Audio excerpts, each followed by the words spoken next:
Hello, everybody. It's Dr. Leslie Golden with Weight and Gold. We're going to do a little something different this evening because I thought it would be helpful to be a little vulnerable and kind of share an experience and kind of walk through what it's like when I encourage so many patients to kind of do the work with emotional eating.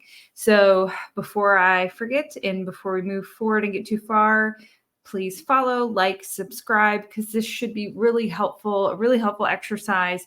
And you're going to want to come back to this and you're going to want to share it.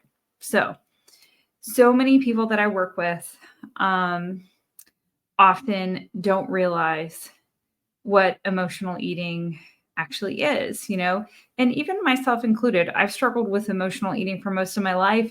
Probably didn't realize that that's what it was until I was like at least in med school.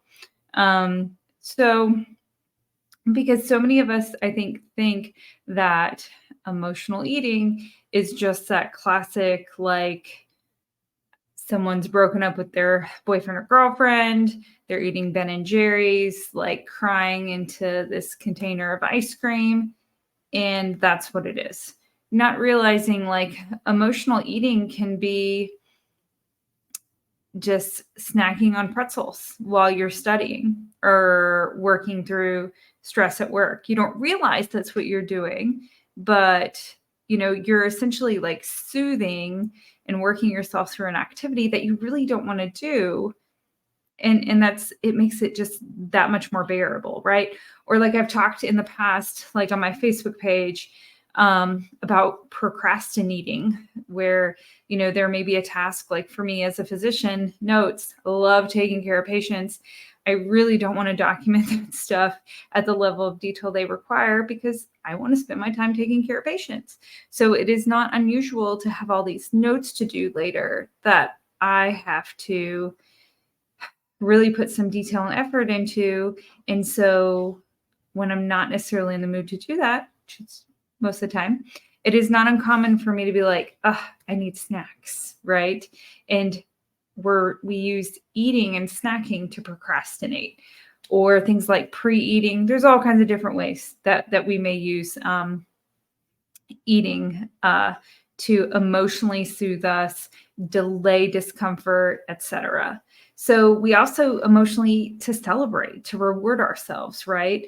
Like if I'm excited about something and I had a great afternoon, and I go for chocolate as a treat, rewarding yourself in that way is emotional eating because you're using food to either create a feeling, get to a feeling, or amplify a feeling that the food itself isn't necessarily creating, right? So all of these things are emotional eating, and we do it so much more than we realize. So just to like walk people through, how do we realize we do this and how can we walk through doing it? Because very often this has become an automatic process, an automatic habit, right? Because at some point in time, you had a feeling and you intentionally use the food or whatever substance really to change that feeling, whether it was to escape the feeling, whether it was to like get to a better feeling, but there was an intention there. But that happens over and over and over again throughout our lifetime, that now we may do it and that intention is lost because it's become automatic, because our brain works like that. It's good that way, right?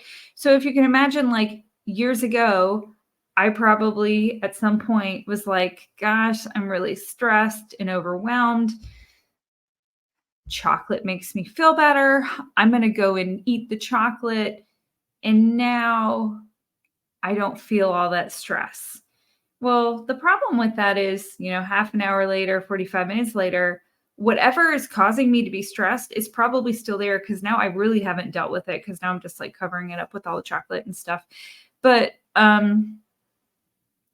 also, as it happens over and over, it becomes this automatic process to where now I don't necessarily make that connection when I'm stressed in the afternoon that, stress is making me want chocolate. A lot of times it's like, I don't know, I just have an urge or a craving and I just want chocolate. And that this has nothing to do with emotional eating. This has nothing to do with stress eating. I just want the chocolate, right? But we've kind of lost that awareness or connection, which makes it that much harder to identify the problem and address the problem because we can't catch it. And I think this is so important for whether you're on medications, whether you've had bariatric surgery, whatever's going on for you, because your hunger may be controlled, your physiologic hunger may be controlled. But if you have created a habit of eating to get through certain tasks, if we've created escape through eating, if we've avoided our feelings through eating, if we've soothed with eating, et cetera, our appetite physiologically may be controlled, but we still may have these desires. And we have to do this work to get through. So this afternoon, like a great example, I'm going to be completely vulnerable here, if I can get my words out, and kind of share what I experienced and was going through and the process that I kind of use to kind of get through this and uncover this. So I have an opportunity to get past it and maintain the control that, my thoughts are not controlling me. My feelings are not controlling me. The food definitely isn't controlling me. And just bringing back that awareness that I can be aware of all these things and make a choice. So this afternoon, towards the end of the day, I definitely noticed snacking on the lovely Reese's peanut butter cups that my lovely nurse, Miss Rebecca, had hanging around the house, right? Or hanging around the office, so nothing was wrong. I didn't think anything was going on. There was no immediate disaster. I definitely wasn't hungry though, but there was this, I'm going to have the Reese's peanut butter cups. And I think I had 5, actually 4, yes, because there were 5 and I shared one. Rowan only wanted 1 because kids have amazing awareness of this sometimes. And then I quickly ate 4. So did I enjoy them? Not necessarily, because I quickly ate them, probably because I had a little bit of shame about eating them, right? So then I get home, not hungry, but for some reason, I'm wanting to be in the cabinets and wanting to be in the fridge. And I'm telling myself, oh, this makes sense. I just need a little snack before dinner, right? We try to justify it.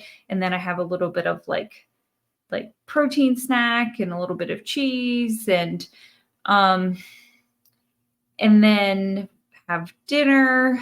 And then even after dinner, I'm all these thoughts of is there chocolate? Maybe I need pretzels. Maybe I need all these other snacks. And having to really kind of assess what is going on? Because am I hungry? I was not hungry. There's no physiologic hunger.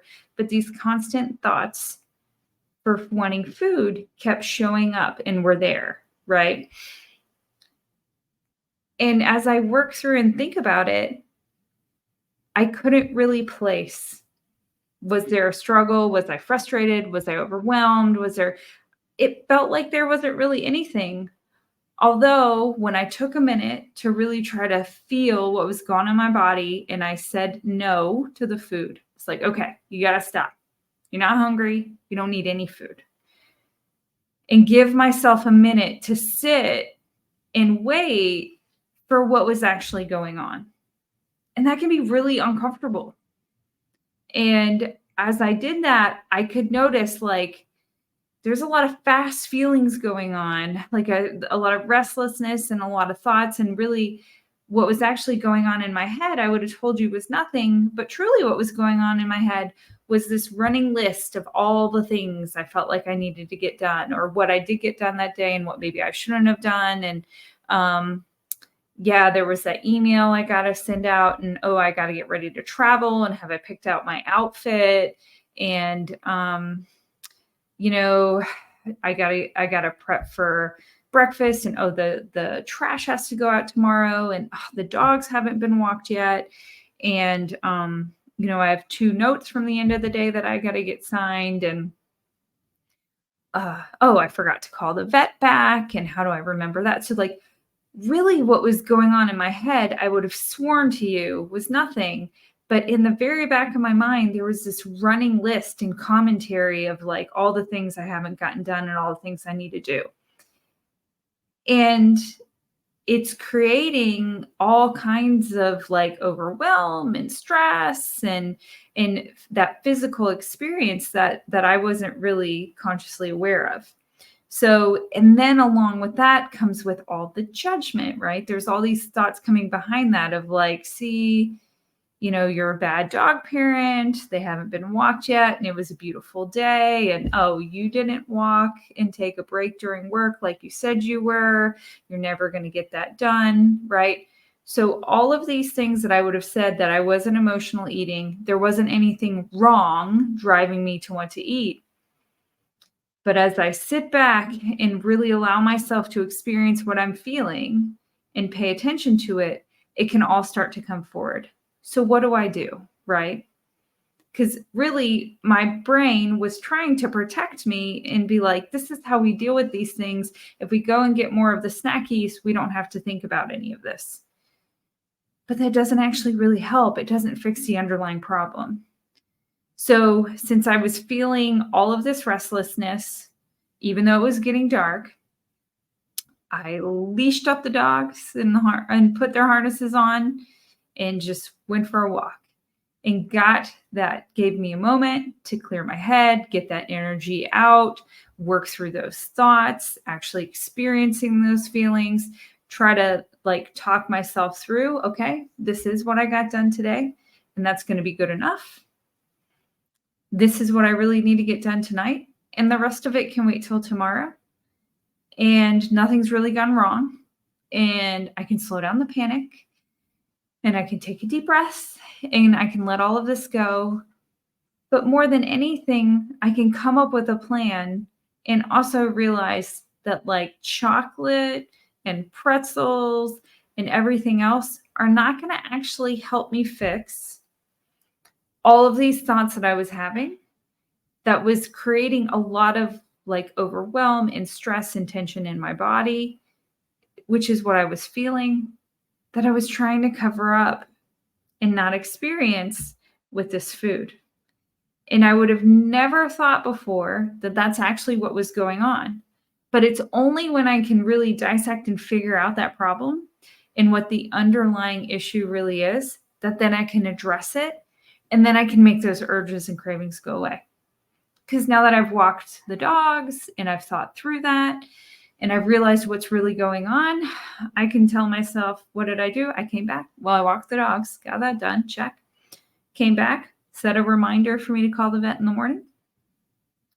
Went ahead and prepped the garbages to go out tomorrow morning. Thought about what I need to do first thing in the morning and wrote a list for that, right? And reminded myself that I have like 36 hours to pack to go out of town. And it's not an emergency right now. And it's definitely not something I have to eat over, right? So now I've been able to work through and create a targeted plan to make those feelings go away, to truly address what's going on. And if I would have continued to snack and eat, I would have never had that opportunity to actually address the underlying issue. And then I would have ended up stressed and upset, and also upset with myself, because why did I continue to eat all of these unhealthy things? So this is not an easy process. It takes a while. Some of us need to write it down. Some of us need to just kind of sit with our feelings and learn to feel them. We may need to share it with other people.